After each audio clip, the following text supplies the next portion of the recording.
அந்த கன்னி பூஜை எதுக்காண்டி நம்ம நடத்தணும்?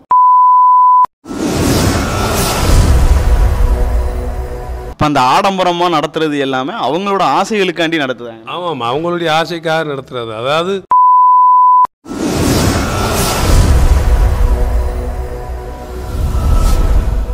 அதில் ஒரு 2 பேர் எப்படியும் ஒரு சில சிறிய தவறுகள் பண்ணியிருப்பாங்க. அந்த காயில் மட்டும் பார்த்தீங்கன்னா நெய் ஊற்றின நெய்யாகவே இருக்கும்.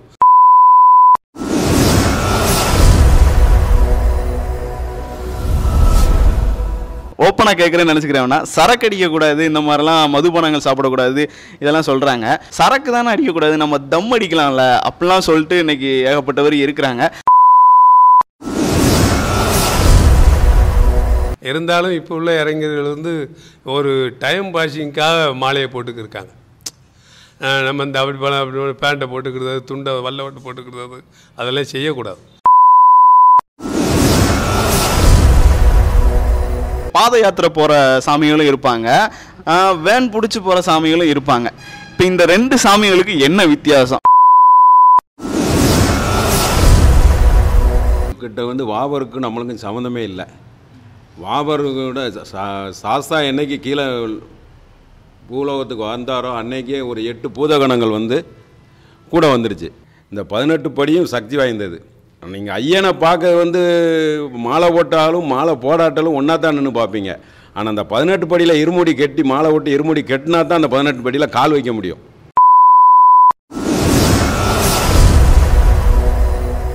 முதல் படியில் நீங்கள் காலை வைக்கும்போது நீங்கள் மனசுக்குள்ளே எனக்கு இன்னும் வேணும் ஐயப்பான்னு நினச்சி ஏறினீங்கன்னா அது கண்டிப்பாக நடந்தே தீரும்.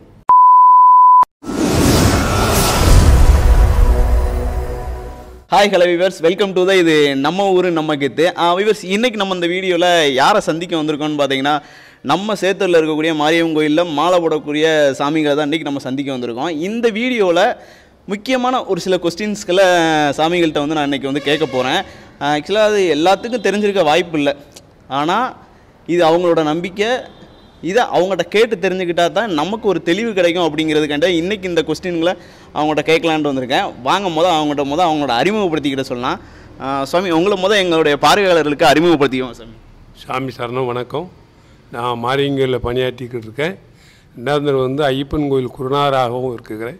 இப்போ 25 வருஷ காலமாக இந்த மாலை போட்டு பக்தர்களை சன்னிதானத்துக்கு அழைத்து சென்று வந்துக்கிட்டு இருக்கிறோம். அதனால் சாமி நம்ம ஊர் நம்ம கத்தினுடைய அவர்களுக்கு முதல் வணக்கத்தை தெரிவித்து சொல்லுகிறேன்.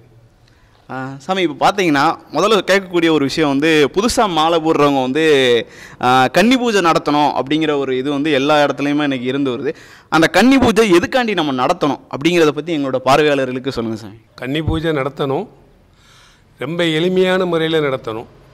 இவங்க வந்து ஃபங்க்ஷன் நடத்துகிற மாதிரி நடத்துகிறாங்க. அது பகவான் சொல்லலை.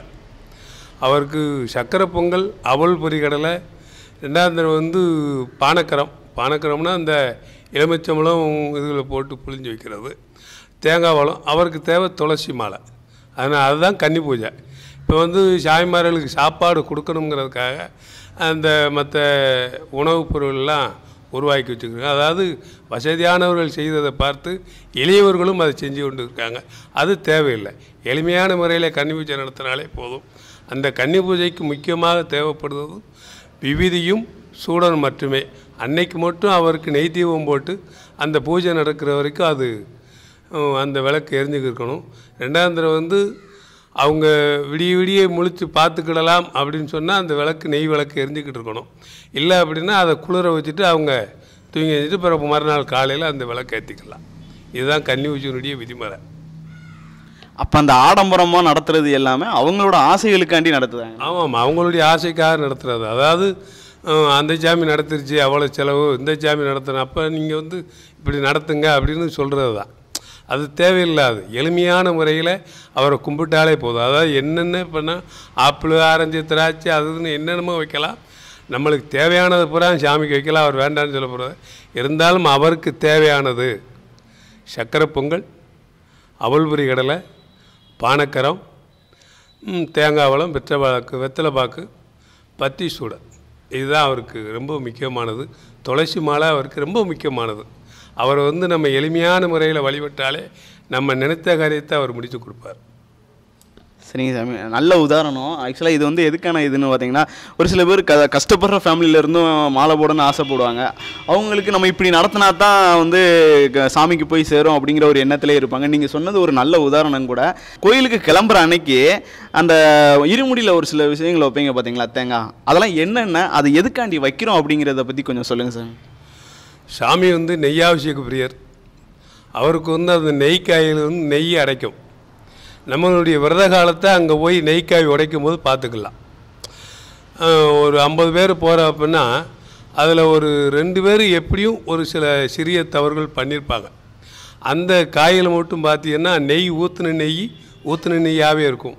மற்றவர்களுடைய காய்களை உடைச்சி பார்த்தோம்னா அது நம்ம பிடிச்சி வச்ச பிள்ளையார் மாதிரியே இருக்கும். அதுதான் அதனுடைய சிறப்பு. 2ஆம் தடவை வந்து பகவானுடைய 18 படி ஏறும்பொழுது முதல் படியை என்ன நினச்சி தொடுதானோ அந்த காரியங்கள் சக்ஸஸ் ஆகும். ஐயப்பனுக்கு இவ்வளோ நாள் விரதம் இருக்கணும் அப்படிங்கிற ஒரு கட்டுப்பாடு இருக்குது. அது எவ்வளோ நாட்கள், எப்படி இருக்கணும், நம்ம என்னென்ன கட்டுப்பாடுகளோடு இருக்கணும் அப்படிங்கிறத பற்றி கொஞ்சம் சொல்லுங்கள் சார். அதாவது ஒரு மண்டலம் 45 நாள், அதாவது 48 நாள்னு சொல்லுவாங்க. 48 நாள் கிடையாது, 45 நாள் ஒரு மண்டலம். இப்போ நம்ம மண்டலம் வந்து 48ஆவது நாள் தான் வைக்கும். ஆனால் அந்த விரத காலத்தினுடைய விதிமுறை வந்து எளிமையான முறையிலே செஞ்சுக்கலாம். பழைய சோறு சாப்பிட்லாம், பழைய கூழ் குடிக்கலாம். எதுவாக இருந்தாலும் 2 காலமும் குளிக்கணும். காலையிலையும் மாலையிலையும் குளித்து சாமிக்கு முன்னாடி விளக்கு பொருத்தி பத்தி சூடனை பொருத்தி, ஆண்டவா என்னுடைய ஆயுள் காலங்கள் என்னுடைய சங்கதிகள் பின்னாடி வரக்கூடியவர்களுக்கும் இந்த அன்னங்கள் குறையாமல் கிடைக்கணும் அப்படின்னு நினச்சி தான் மாலை போடணும். இப்போ இருக்கவங்க வந்து என்ன செய்தாங்கன்னா 3 நேரமும் சுட சுட சாப்பிடணுங்காங்க. அது இல்லை, எளிமையான பூஜையை தான் அவர் ரொம்ப விருப்பமாக ஏற்றுக்கிடுவார். இன்றைக்கி இருக்க இளைஞர்களுக்கு முக்கியமான ஒரு விஷயம் என்னன்னு பார்த்தீங்கன்னா, மாலை போட்டால் வந்து இந்த ஓப்பனாக கேட்குறேன்னு நினச்சிக்கிறேன்னா சரக்கு அடிக்கக்கூடாது, இந்த மாதிரிலாம் மதுபானங்கள் சாப்பிடக்கூடாது, இதெல்லாம் சொல்கிறாங்க. ஒரு சில சாமிகள் இன்றைக்கி இருக்க அந்த இதோட பக்தி தெரியாமல் கூட என்ன சொல்கிறாங்க அப்படின்னா, சரக்கு தானே அடிக்கக்கூடாது, நம்ம தம் அடிக்கலாம்ல அப்படிலாம் சொல்லிட்டு இன்றைக்கி ஏகப்பட்டவர் இருக்கிறாங்க. அவங்களுக்கு நீங்கள் என்ன சொல்ல விரும்புகிறீங்க? அதாவது விரத காலம்னு சொல்லிட்டாலே எந்த பொருளையும் நம்ம அணிவிக்கக்கூடாது. நம்ம வந்து ஒரு நேரம் பட்னியாக இருக்கணும். அது மதியமாக இருந்தாலும் சரி, காலையாக இருந்தாலும் சரி, இரவாக இருந்தாலும் சரி, 2 காலம் மாத்திரமே உணவு இருந்தணும். அந்த ஒரு காலமாச்சலும் அந்த உணவு அருந்தாமல் இருந்தால் நம்ம உடலில் இருக்கக்கூடிய வியாதிகள்லாம் போகும். அந்த இரத்தம் சுத்தப்படும், இருதயம் சுத்தப்படும். இது இறைவனுடைய ஒரு நம்பிக்கை. அதாவது பகவான் இன்றைக்கும் மலையில் உலாவி கொண்டே இருக்கார். அவர் நம்ம நினச்சி கூப்பிடும் போதெல்லாம் வந்து என்னென்னு கேட்பார். விரத காலத்தை வந்து ரொம்ப சாணத்தியமான முறையில் பார்க்கணும். தண்ணி அடிக்கக்கூடாது, பீடி சிரட்டை அடிக்கக்கூடாது, புயலை பார்க்க போடக்கூடாது. இது விதிமுறை. அதுதான் விரத காலம். இப்போ மாலையை போட்டுக்கிட்டு அதை செய்யலாம்னு அது மாலை போட வேண்டிய அவசியமே இல்லை. இருந்தாலும் இப்போ உள்ள இளைஞர்கள் வந்து ஒரு டைம் பாஸிங்காக மாலையை போட்டுக்கிருக்காங்க. நம்ம இந்த அப்படி பேண்ட்டை போட்டுக்கிறது, துண்டை வல்லவட்டு போட்டுக்கிறது, அதெல்லாம் செய்யக்கூடாது. அது மிகவும் தவறான காரியங்கள். சாமின்னு மாலை போட்டாச்சு அப்படின்னா ரொம்ப ஒரு கட்டுப்பாடோடு இருக்கணும். கட்டுப்பாடோடு இருந்தால் அந்த குடும்பம் வளர்ந்தேறி பாத யாத்திரை போகிற சாமிகளும் இருப்பாங்க, வேன் பிடிச்சி போகிற சாமிகளும் இருப்பாங்க.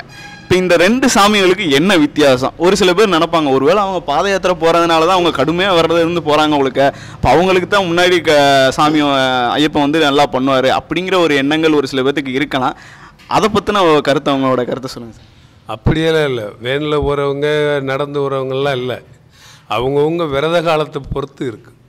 அதாவது ஒரு ஆஃபீஸ் வேலைக்கு போகிறவங்க வேனில் போகணுன்னு நினைக்கலாம். சும்மா வீட்டில் இருக்கவங்க பாத யாத்திரை போகணுன்னு கூட நினைக்கலாம். அது தப்பு கிடையாது. அவங்களுடைய விரத கால விதிமுறையை பொறுத்து இருக்குது. எவ்வளோக்காவது கடுமையாக இருந்து விரதம் இருந்து அந்த பகவானை மனங்குளூர நினைக்காங்களோ அதுதான் அங்கே நடக்கும். பாவர் கோயில்கிட்ட போகையில் நல்லா அந்த கலர் பொடியெல்லாம் பூசி ஆடிக்கிட்டே போகிறாங்க. அதை பற்றின ஒரு கருத்தை சொல்லுங்கள் சார். வாவர் கோயில்கிட்ட வந்து வாவருக்கு நம்மளுக்கும் சம்மந்தமே இல்லை. வாவரோட சாஸ்தா என்னைக்கு கீழே பூலோகத்துக்கு வந்தாரோ அன்னைக்கே ஒரு 8 பூதகணங்கள் வந்து கூட வந்துருச்சு. அதில் வந்து நம்ம வந்து தர்மசாஸ்தாவுக்கு தான் அங்கே வந்து எரிமேலியில் வந்து தர்மசாஸ்தான் இருக்கார். அவருக்காகத்தான் நம்ம அந்த வேஷம் இதெல்லாம் போட்டு நானும் உங்கள் கூட வரேன், அந்த படைவளத்தோடு வாரோம் அப்படின்னு தான் அந்த வாவுரானை கும்பிட்டுட்டு வருவாருன்னா வாவுரானை அங்கே உட்கார வச்சுருக்காரு. ஆனால் வாவருங்கிறது இப்போ மருவி மசூதி கட்டி அவங்க இது பண்ணிக்கிட்டு இருக்காங்க. ஆனால் உண்மையிலே வாவருக்கும் ஐயப்பனுக்கும் சம்மந்தமே கிடையாது. வாவுரான் தான் அவரோட பூதகணம் பேர் வாவுரான். இப்படி ஒவ்வொரு இடத்துலையும் ஒவ்வொரு பூதகணங்கள் இருக்குது. அந்த வனத்துக்குள்ளே போகும்போது ஒவ்வொரு பூதகணமும் நம்ம பக்தர்களுக்கு பாதுகாப்பு வருது. அதனால தான் அந்த வாவுரானை விட்டு அங்கே வேஷம் போட்டு ஆடி போகிறாங்க. இன்றைக்கி எரிமேலியில் வந்து புத்தன் வீடுன்னு ஒரு வீடு இருக்குது. மகிழ்ச்சியை ஐயப்பன் அழிச்ச இடத்துல அவரோட வாளும் அவர் கட்டின வேட்டி கச்சை இன்னும் அந்த இது இருந்துக்கிட்டு இருக்குது. நம்ம இப்போ போனாலும் அதை பார்க்கலாம். காலையில் 4 மணிக்கு எந்திரிச்சு குளிக்கிறாங்க பார்த்தீங்களா? இது வந்து அன்னைக்கு இருக்க ஒரு பெரியவங்க மாலை போட்டாங்க அப்படின்னா அவங்களுக்கு அந்த கட்டுப்பாடுகள் தெரியும்.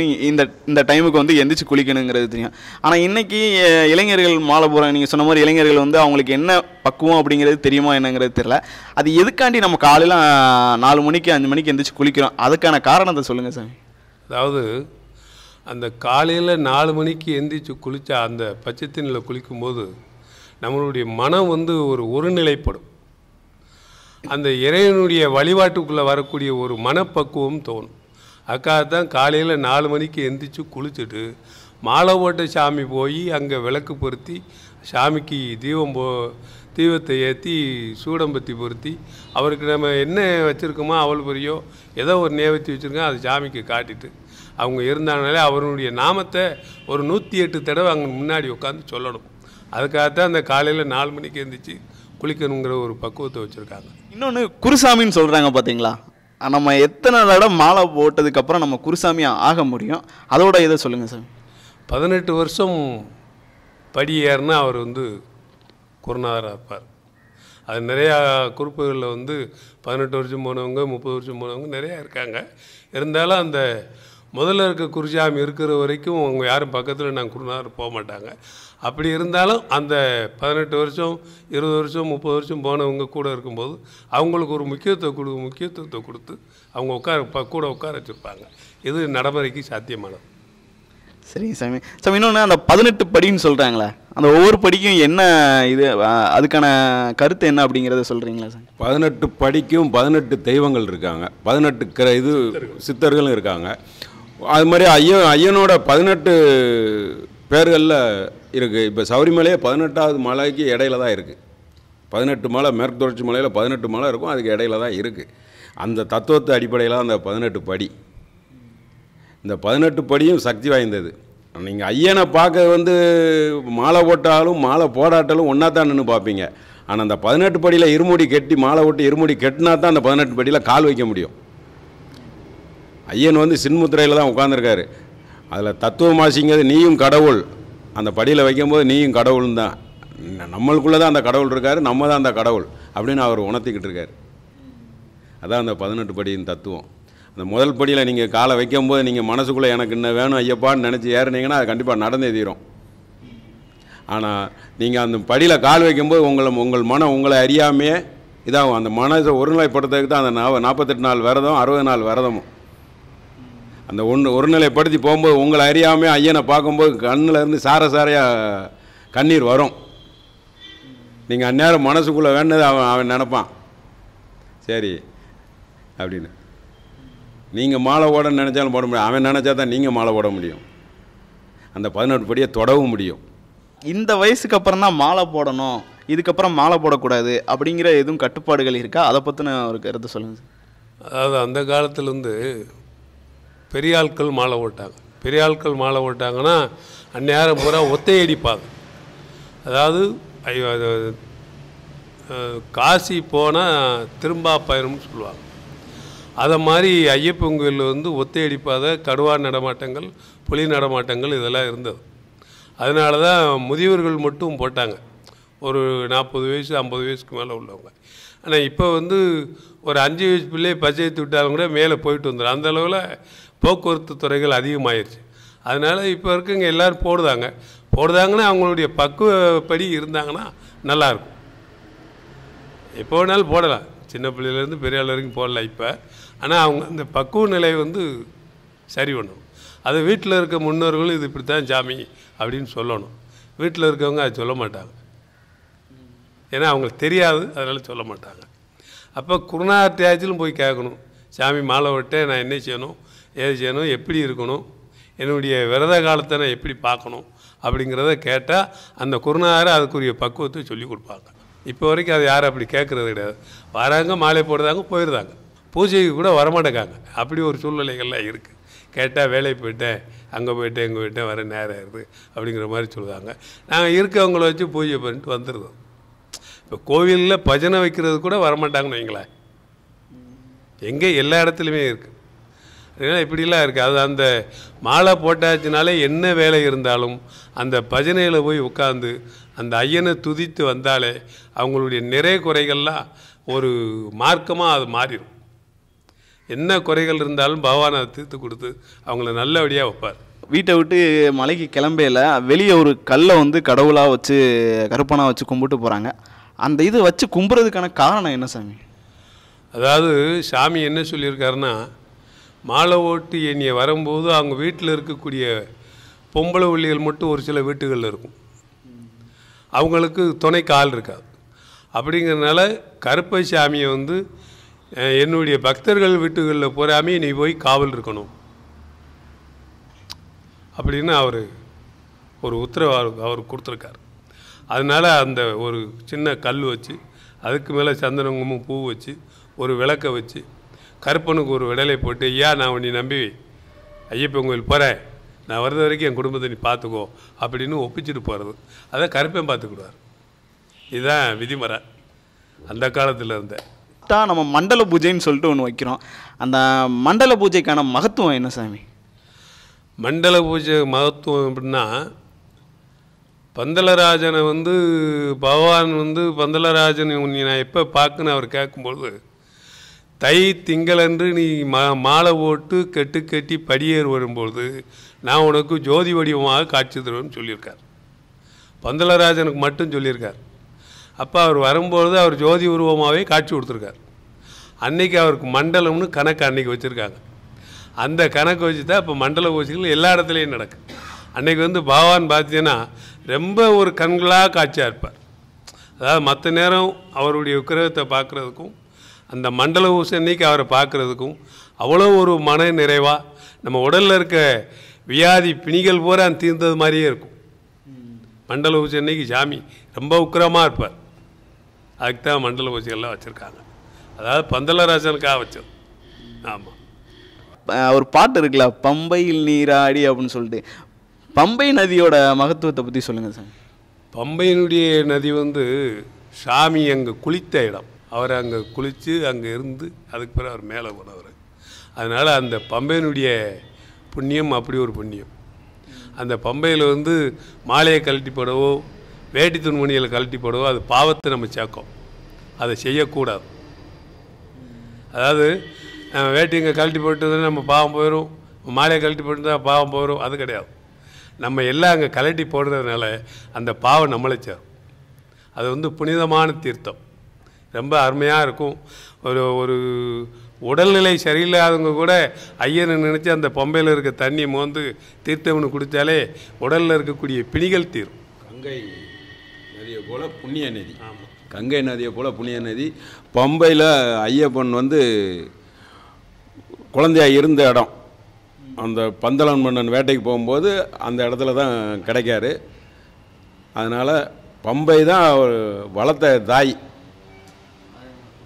நாகராஜர் கொடை பிடிக்க அவரை இருந்த இடம் பந்தள மன்னனுக்கும் காமிச்சு கொடுத்து இன்றைக்கும் அந்த இடத்துல விளக்கேற்றி சாமி கும்பிட்டுக்கிட்டு இருக்காங்க. புண்ணிய நதி அது, கங்கை நதி போல். அதில் குளித்தாலே நம்மளோட பாவங்கள்லாம் தீரும். அது நல்ல தீர்த்தம். ஆனால் இப்போ உள்ள ஜாமிமார்க மலை இறங்கி இங்கே வந்தவுடனே மாலையை கழட்டி அதில் போட்டுருந்தாங்க, துணிமணிகளை அவுத்து விட்டுருந்தாங்க, அசுத்தப்படுத்திக்கிட்டு இருக்காங்க. அதை ரொம்ப இது பண்ணிட்டாங்க. இன்னும் இப்போ வர கொஞ்சம் கொஞ்சம் க்ளீன் பண்ணிக்கிட்டு இருக்காங்க. அதான் அந்த பம்பையினுடைய மகத்துவம் நல்லா தெரியணும் இன்னும். சரி, சாமிகள் வந்து அவ்வளோ அழகாக வந்து நம்மக்கிட்ட வந்து எல்லா விஷயங்களும் ஷேர் பண்ணிக்கிட்டாங்க. சொல்லப்போனால் நமக்கு தெரியாத விஷயங்களை கூட சொன்னாங்க. இன்றைக்கி மாலை போடுற கன்னிச்சாமிகளுக்கு வந்து சாமி வந்து அவங்க சொன்னதெல்லாம் ஒரு எடுத்துக்காட்டாக வச்சுக்கோங்க. இதெல்லாம் உங்களுக்கு இந்த வீடியோ வந்து உங்களுக்கு வந்து பயனுள்ளதாக இருக்கும் அப்படிங்கிறது என்னோட நம்பிக்கை. ஓகே வியூவர்ஸ், இது போன்ற வீடியோக்களை நீங்கள் தொடர்ந்து பார்க்குறதுக்கு நம்ம ஊர் நமக்கு யூடியூப் சேனலை சப்ஸ்கிரைப் பண்ணுங்கள், ஷேர் பண்ணுங்கள், லைக் பண்ணுங்கள். மறக்காமல் உங்களுக்கு எதுவும் குறைகள் இருந்தால் கீழே கமெண்ட் பண்ணிடுங்க. Bye friends.